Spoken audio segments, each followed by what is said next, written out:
Assalamualaikum warahmatullahi wabarakatuh. Alhamdulillah wa syukrilillah wa la haula wa la quwata illa billahil alil azim. Yang terhormat saudara saya, kandidat doktor Ahyar Al-Rashid, yang juga Ketua Umum PPI Dunia. Mohon maaf ini mengganggu Ketum. Beliau dalam perjalanan dari Bandung ke luar kota, namun tetap menyisihkan waktunya buat kita semua. Kegiatan kita ini adalah diskusi rutin yang diinisiasi oleh Dewan Pendidikan Kabupaten Maros dalam rangka perluasan kesempatan belajar ke luar negeri dan mengundang berbagai kampus untuk turut bersama-sama dengan kita semua. Kesempatan malam hari ini waktu Indonesia, ini masih siang hari waktu em, Istanbul. Saya sementara berada di Istanbul sekarang. Kita akan mendiskusikan bagaimana belajar di Tiongkok atau belajar di Cina.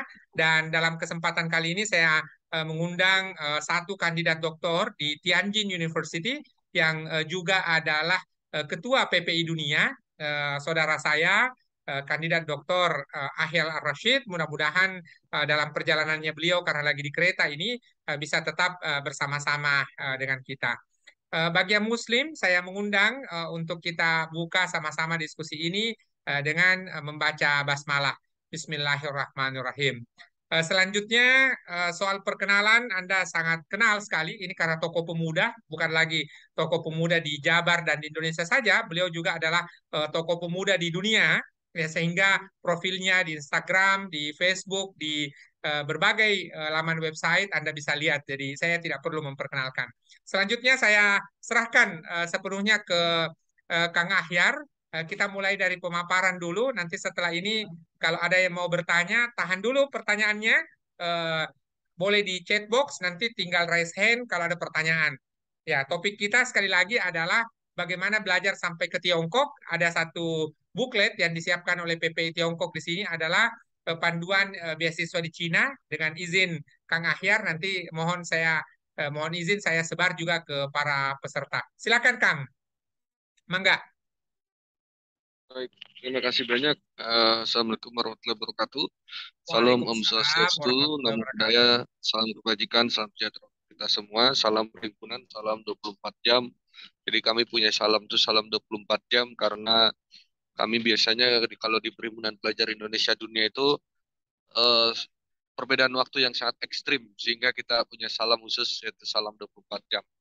Yang saya hormati Bapak Prof Ismail. Beliau ini senior saya, jadi kalau beliau kasih saya arahan, saya pasti siap. Kira-kira begitu, Bapak Ibu-Ibu. Karena itu pasal satu, gitu ya. Pasal satu, senior tidak pernah salah. Kalau pasal dua, kembali pasal satu. Kira-kira begitu. Kalau senior salah, kembali pasal satu. Jadi beliau adalah panutan kita semua, para aktivis, di mana beliau adalah aktivis yang tuntas dalam melakukan tugas-tugas akademik sehingga sampai guru besar yang ini patut kita contoh dan saya pun juga berusaha untuk menjadi seperti beliau. Perkenalkan Bapak-bapak dan Ibu-ibu, nama saya Ahyar Arasid, panggilan saya Ahyar. Saya asli dari Bandung. Saya dulu S1 di Telkom University di Bandung, S2 saya di ITB, S3 saya saat ini di Tianjin University di Tiongkok, jurusan Urban Planning. Lalu juga saya aktivis dulu di sempat jadi presiden BEM, ketua umum HMI Bandung, ketua umum Koja HMI Jawa Barat, sampai ketua PBHMI bidang hubungan internasional. Dan saat ini ya saya kantor PPI Dunia atau ketua umum lah KKI kerja sejak awal kuliah itu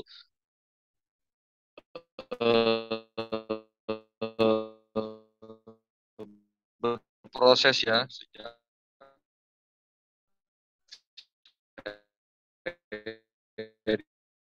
di PPI Dunia di Komisi Ekonomi, lalu juga saya PPI Tiongkok juga saya sempat di kepala biro di PPI Dunia dan sempat di koordinator PPI Dunia kawasan Asia Oseania sebelum menjadi koordinator PPI Dunia saat ini. PPI Dunia saat ini memiliki 62 PPI negara yang berada dalam koordinasinya, dan kami salah satunya kami sampaikan ke Prof juga ini, saya selalu menyebut bahwasannya sosialisasi beasiswa ini sedekahnya anak-anak PPI, Prof. Jadi sosialisasi beasiswa ini adalah program wajib yang ada di PPI yang itu selalu ada di setiap tahun. Kalau saya menyebutnya ini program sedekahnya PPI wajib ini. Karena kita salah satu wujud syukur kita kepada Tuhan Yang Maha Esa, di mana kita bisa terpilih untuk berkuliah di luar negeri.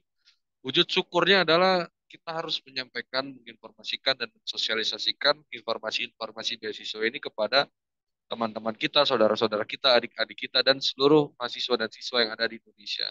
Nah, itu adalah alhamdulillah program-program sosialisasi beasiswa itu selalu ada di tingkatan PPI cabang, negara,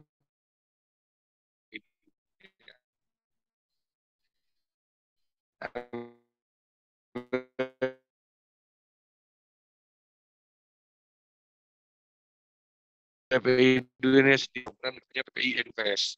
Itu membludak, Prof. Selalu sampai 10.000 sampai 100.000 orang itu hadir.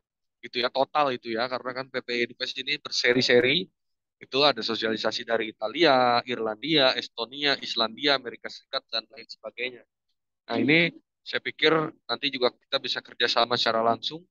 Jadi tidak hanya Tiongkok saja, mungkin Tiongkok malam ini sebagai pembukanya, membuka jalannya ke depan kalau Prof butuh pembicara untuk bicara soal sosialisasi beasiswa dari negara manapun, kita siap untuk siapkan yang berada di tersebut kayak gitu. Ini adalah wujud bergotong royong dengan teman-teman, kawan-kawan, Bapak, Ibu, saudara-saudara sekalian untuk memiliki kesempatan yang sama. Karena kan kalau saya boleh sampaikan, Prof mungkin juga paham, soal beasiswa itu kan soal informasi. Informasi itu penting. Kami di PPI Dunia juga punya, selain ini, saya pakai buklet panduan beasiswa di Tiongkok dari PPI Tiongkok karena materinya tentang Tiongkok ini malam. Nah, tapi PPI Dunia sendiri punya buklet beasiswa dari seluruh negara, 62 PPI negara. Nanti saya kirimkan ke Prof juga untuk itu bisa disebarkan. Jadi itu tinggal klik saja, Prof. Websitenya apa, tinggal klik, meskipun itu buklet tahun-tahun kemarin, tapi kan website tidak berubah. Nah, yang susah ini kan informasi. Kalau kita nyari beasiswa dari Google kan kita bisa nyasar-nyasar, Prof. Bisa nyasar-nyasar ke situs yang enggak, kira-kira gitu. Nah, kalau kalau ini sudah ada panduannya, ini kan enak. Tinggal diikuti saja, itu langsung A1, langsung sampai dan tidak buang-buang waktu kita memverifikasi ini kira-kira website ini benar atau enggak ya, kayak gitu. Atau ini website dibikin oleh agen pendidikan, atau ini website penipuan, atau ini website jangan nyambung ke website iklan, iklan produk ataupun iklan website yang enggak, kira-kira gitu, Prof. Nah, jadi kami PPI punya buklet itu, nanti kami sampaikan, kirimkan juga ke Prof yang dari PPI Dunia. Nah, terima kasih Bapak Ibu sekalian. Saya saat ini menyampaikan bagaimana panduan soal beasiswa di Tiongkok. Secara garis besar, itu beasiswa di Tiongkok itu eh, ini sudah sangat lengkap bukunya. Jadi Bapak Ibu sekalian bisa baca dan bisa ikuti saja panduannya seperti apa dan itu. Nah, eh, jadi secara umum saya harus sampaikan website resmi beasiswa di Tiongkok itu hanya satu website, namanya www.campuschina.org.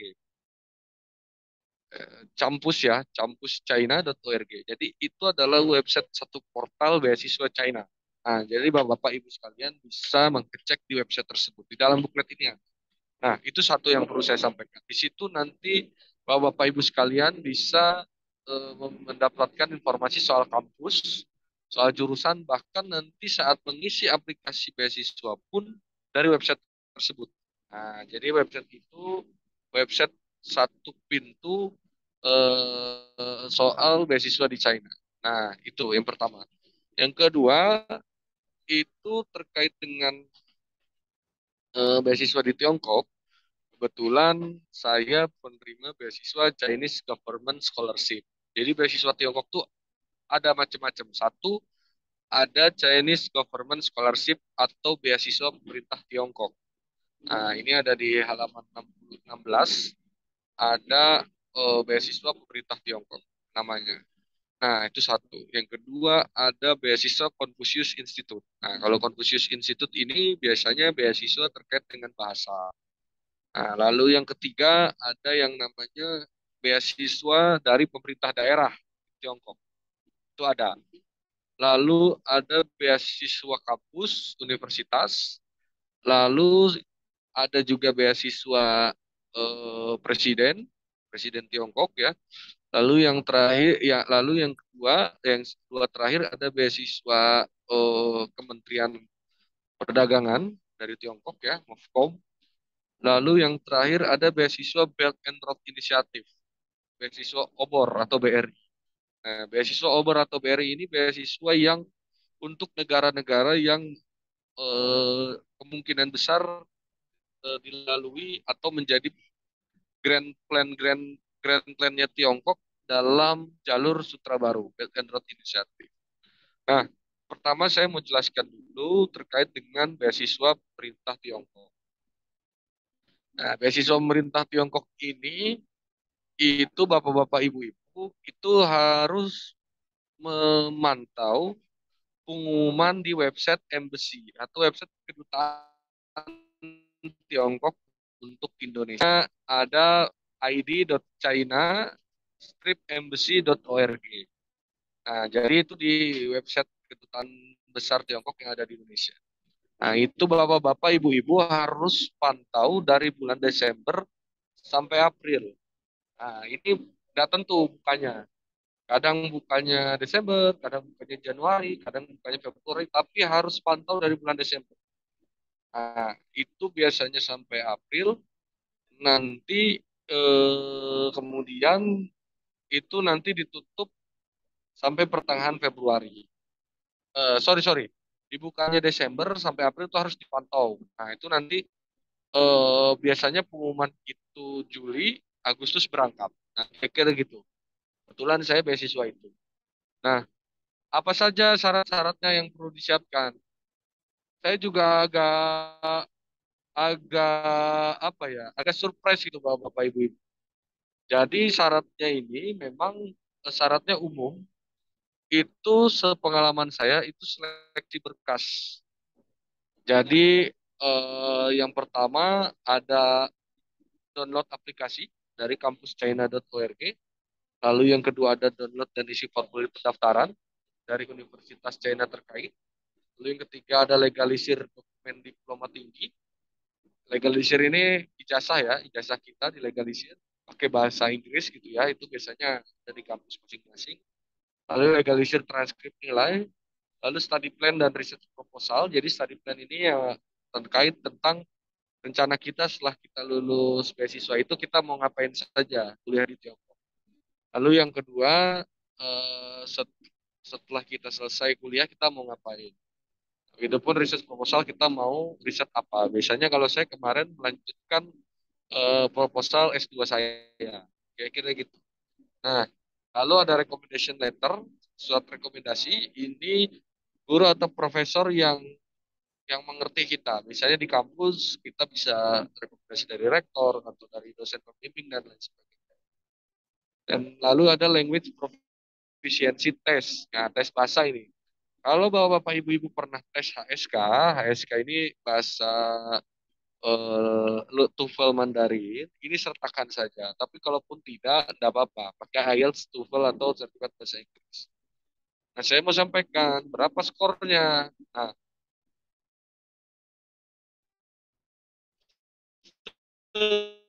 tahu saya, zaman apapun itu submit saja.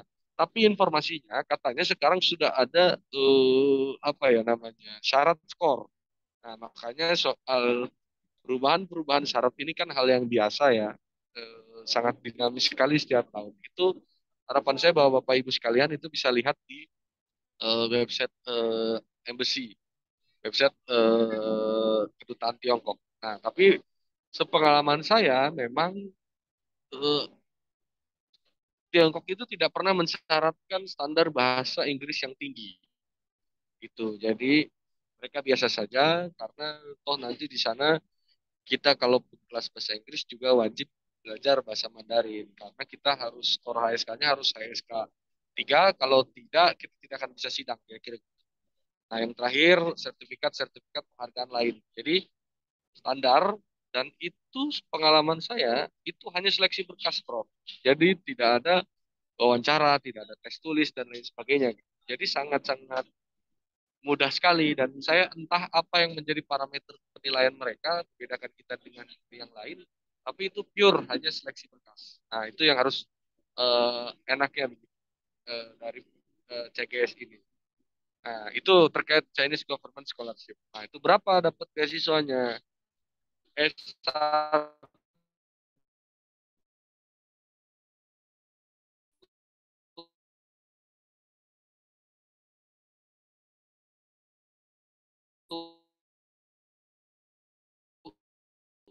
itu setahu saya S1 itu 3.500.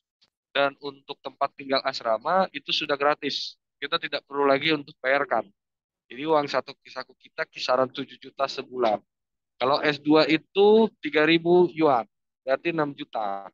Nah, kalau S1 itu sekitar 2.500, berarti sekitar berapa tuh kali 2.000, 5 juta satu bulan. Nah, itu uang saku kita. Nah, kalau SPP sama asrama itu kita tidak perlu lagi bayarkan.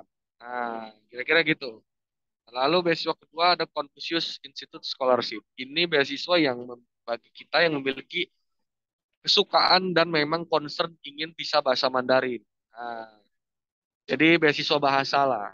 Jadi ini macam-macam, Prof. Ada beasiswa yang memang untuk S2 bahasa Mandarin, S3 bahasa Mandarin, S1 Mandarin. Atau di luar bahasa Mandarin full selama 6 bulan, full selama 4 minggu, bahkan full 1 semester, bahkan full 1 tahun. Nah, jadi ini Confucius Institute ini full soal beasiswa bahasa. Kira-kira. Nah, itu nanti ada di situ, cara mendaftar dan lain sebagainya. Nah, lalu selanjutnya ada local government scholarship, beasiswa pemerintah daerah kayak kita lah. Ada beasiswa pemerintah Provinsi Jawa Barat, ada beasiswa pemerintah Provinsi Jawa Timur, ada beasiswa pemerintah Provinsi Maluku dan lain sebagainya. Nah, di sana ada gitu. Nah, di sana bahkan apa namanya ada 665 universitas dan itu di buku itu dicantumkan tuh pemerintah mana saja yang mengeluarkan beasiswa. Bahkan waktu pembukaannya, kayak misalkan pemerintahan Hui, dia buka sebelum pertengahan Juni setiap tahun. Beasiswa Beijing, pemerintah Beijing itu sampai akhir Februari misalkan. Nah, ini buklet sakti, Prof. Jadi buklet untuk panduan kita lengkap kira-kira gitulah.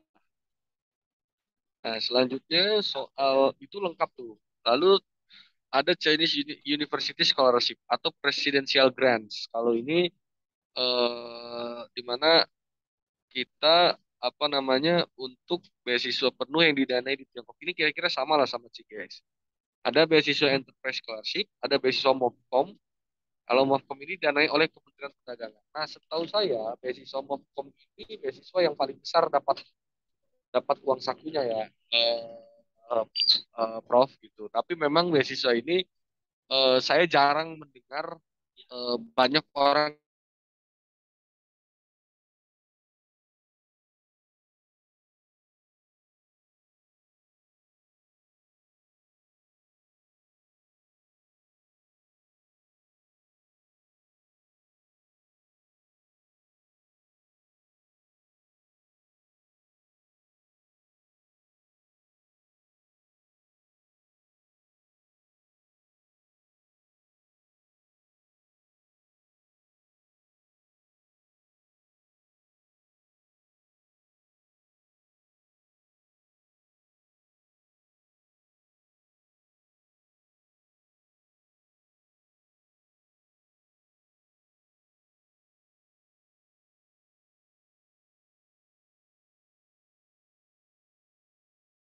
Bapak Ibu kita terputus dengan koneksi dengan Kang Ahyar. Beliau sementara di perjalanan kereta, namun karena kita sudah eh, apa namanya sudah mendiskusikan jadwal ini sehingga beliau tetap bergabung dengan kita. Eh, ini ada beberapa kategori beasiswa yang telah disiapkan informasinya oleh teman-teman PPI Tiongkok. Ada beasiswa Chinese Government Scholarship, ya, lalu kemudian ada Confucius Institute Scholarship, ada Local Government Scholarship, ada Chinese University Scholarship, ada Enterprise Scholarship, ada MOFCOM Scholarship, and China Belt and Road Scholarship. Nanti saya share juga ini filenya ke kita semua sehingga boleh dibaca detail. Yang kedua, dalam kaitan dengan eh, menyiapkan diri untuk meraih beasiswa, tentu banyak hal informasinya. Ya, banyak hal yang perlu dilakukan. Ya, silakan Kang Ahyar dilanjutkan. Ini sudah bergabung kembali. Silakan. Sorry, Prof. Ya, Ya, ya, Prof, ya. biasa. Indonesia begitu, nggak apa-apa, Ya, dinikmati. Silakan lanjut. ya, nah, kira-kira itu. Nah, terakhir yang saya ingin sampaikan, banyak ya teman-teman Indonesia juga yang menerima beasiswa Belt and Road Initiative, BRI atau One Belt One Road. Mungkin Bapak Ibu sering dengar proyek mega project Tiongkok soal One Belt One Road ini membangun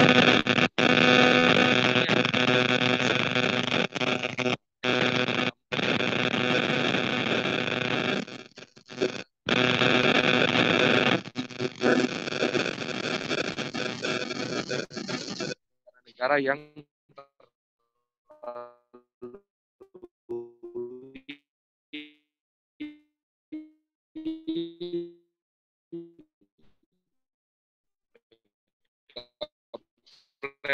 ini gitu. Dan salah satunya yang dapatnya itu juga gitu. S3-nya 3.000, 3.000 dan S1-nya 2.000. Nah, kira-kira itu mungkin Prof, saya secara garis besar jenis-jenis beasiswa yang ada di Tiongkok. Yang saya pikir begini, Tiongkok itu negara besar yang sedang membuka seluas-luasnya kesempatan bersekolah bagi kita semua, bagi mahasiswa-mahasiswa internasional. Nah, ini tinggal dimanfaatkan oleh Bapak dan Ibu sekalian. Eh, Setahu saya, penglihatan saya sewaktu di Tiongkok, saya paling banyak internasional. Bayangkan, ada dari negara Zimbabwe, Zambia, Ghana, Sierra Leone, dan lain sebagainya. Negara-negara Afrika itu sangat banyak. Dan kemudian saya riset kecil-kecilan, ternyata mahasiswa Afrika di Tiongkok, beasiswa untuk mahasiswa Afrika itu meningkat 800% dari sekitar tahun 2016. Nah, jadi memang kalau saya lihat, Tiongkok sedang membuka kesempatan sekolah ke negara mereka. Afrika saja dibuka luas, Indonesia juga sama, kira-kira gitulah, Prof. Jadi saya pikir ini kesempatan yang sangat-sangat luar biasa bagi kita semua untuk manfaatkan kesempatan sekolah di sana. Itu aja mungkin, Prof. Jadi kita banyak diskusi dan tanya jawab seperti apa. Itu di bukletnya itu mungkin bisa disebarkan, Prof. Insya Allah manfaat dan barokah. Dan itu sudah sangat-sangat super lengkap sekali. Gitu, Prof.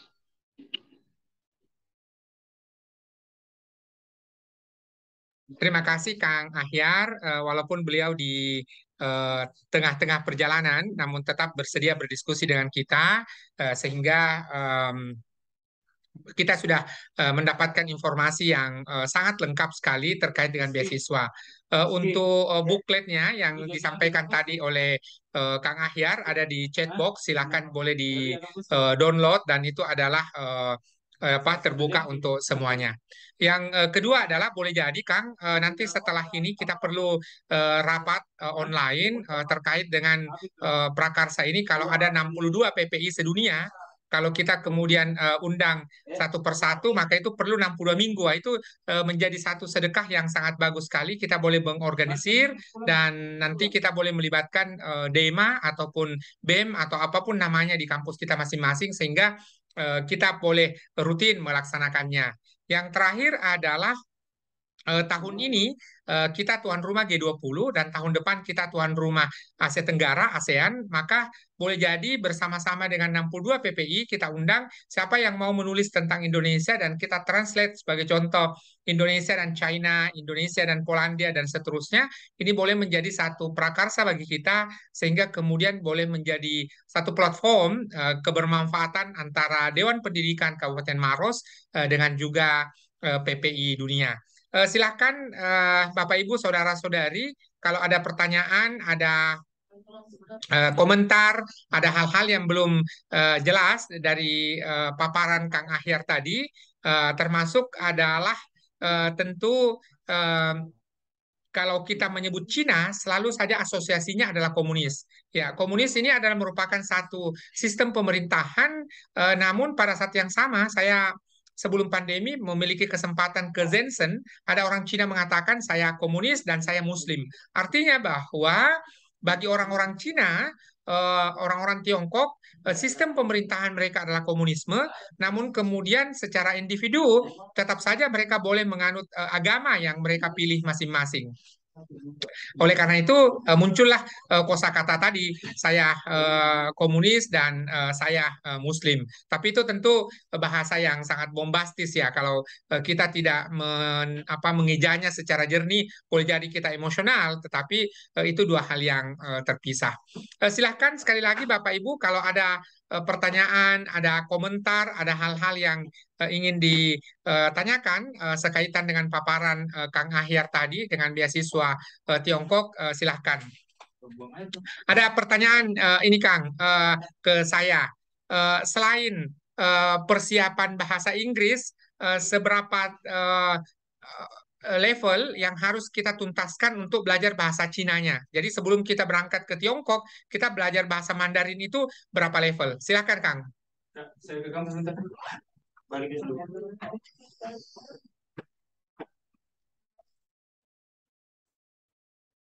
Ya, sepertinya Kang Ahyar, ya, silakan Kang. Persiapan bahasa Mandarin kita itu berapa level ya sebelum berangkat? Ketika belajar, saya tuh pengalaman di, jadi kalau S3 itu pasti kemungkinan besar kita akan dapat kelas bahasa Inggris, itu kemungkinan besar. Nah, dan beasiswa pemerintah Tiongkok ini, beasiswa itu, bayangkan itu diumumkan Juni, Agustus akhir kita sudah harus berangkat. Jadi kalaupun mau ambil kursus itu tidak akan sempat, pasti akan sangat singkat. Jadi saya itu modal nekat, ya sudah saya nol banget dan saya tidak punya sama sekali kemampuan bahasa Mandarin. Saya berangkat saja, modal nekat saja. Itu kalau dapat kelas bahasa Inggris. Nah, tapi kalau dapat kelas bahasa Tiongkok, bahasa China, ini biasanya untuk S2, apalagi S1. Kalau kita prof daftar S1, itu pasti kemungkinan besar dapat bahasa Mandarin. Nah, kalau S2 masih 50-50 lah, ada yang dapat bahasa Inggris, ada yang dapat bahasa Mandarin. Nah, kalau dapat bahasa Mandarin, tidak usah takut dan tidak usah risau bagi teman-teman. Karena kalau dapat kelas bahasa Mandarin, itu sudah pasti di sana 1 tahun bahasa dulu, bro. Jadi misalkan kita S3 itu 2 tahun atau 3 tahun, itu biasanya ada 1 tahun untuk bahasa, dan itu memang mereka yang sediakan programnya.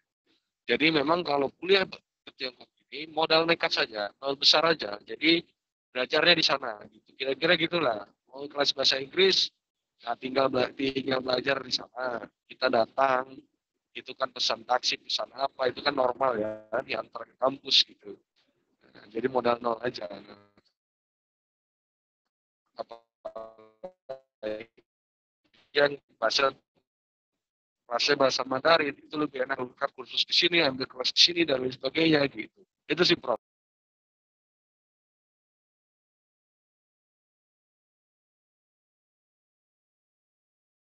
Terima kasih Kang atas jawabannya. Silahkan Bapak Ibu kalau masih ada pertanyaan, kita walaupun sudah lebih dari sejam, namun kemudian kalau ada pertanyaan silahkan, ada pernyataan ataupun komentar.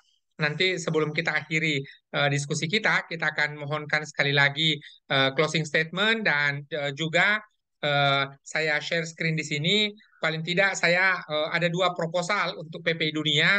Pertama, kita akan rutinkan diskusi beasiswa dengan PPI Dunia. Ada 62 cabang tadi, ada 62 negara yang ada PPI-nya. Ini boleh menjadi satu kolaborasi yang kita lakukan. Yang kedua adalah kita boleh menulis tentang Indonesia dengan diterbitkan oleh Perpusnas dan diterjemahkan ke dalam bahasa lain sehingga ini boleh menjadi kita menjadi apa namanya? Menjadi satu oleh-oleh untuk ke luar negeri. Yang terakhir mungkin suatu waktu kita boleh membuat World Conference on apa itu yang memungkinkan kerjasama dengan PPI Dunia sehingga dalam setahun kepengurusan Kang Ahyar ini kita boleh banyak melakukan aktivitas bersama-sama tentu dengan melibatkan perguruan tinggi, melibatkan Dewan Pendidikan dan masyarakat serta sekolah-sekolah. Silakan Bapak Ibu, saya mengundang sekali lagi kalau ada pertanyaan, ada pernyataan ataupun komentar, ada kolom chat box atau kemudian ada raise hand kalau mau buka mic. Tapi kalau tidak ada, mengakhiri diskusi kita ini, kita sampaikan terima kasih banyak atas kesediaan Kang Ahyar, baik selaku mahasiswa PhD di Tianjin University, begitu pula beliau sebagai PPI Dunia, dan mungkin closing statement Kang, seperti apa persiapan-persiapan yang perlu kita lakukan dalam rangka mendapatkan beasiswa Tiongkok. Silakan.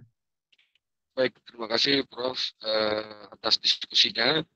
Saya sangat membuka diri Prof. Dan tadi kalau kalau Prof dan teman-teman itu mau ingin dapat informasi beasiswa dari yang negara yang lain, kami siap sediakan. Tinggal Prof minta dari negara mana, kami siap sediakan untuk bisa bincang-bincang seperti ini. Yang kedua, soal khusus beasiswa Tiongkok, saya pikir itu buklet beasiswa Prof itu sudah super lengkap. Nah, tapi nanti misalkan ada pertanyaan-pertanyaan detail, boleh dikasih nomor saya, nanti saya bimbing ataupun nanti saya delegasikan ke teman-teman dari PPI Tiongkok sekalian gitu. Misalkan mau nanya-nanya detail, teknis dan segala macam, bisa saya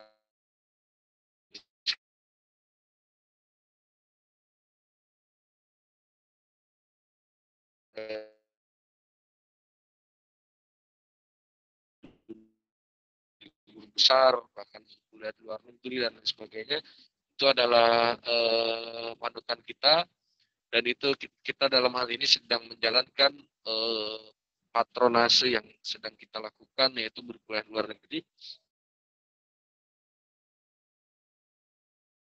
Dan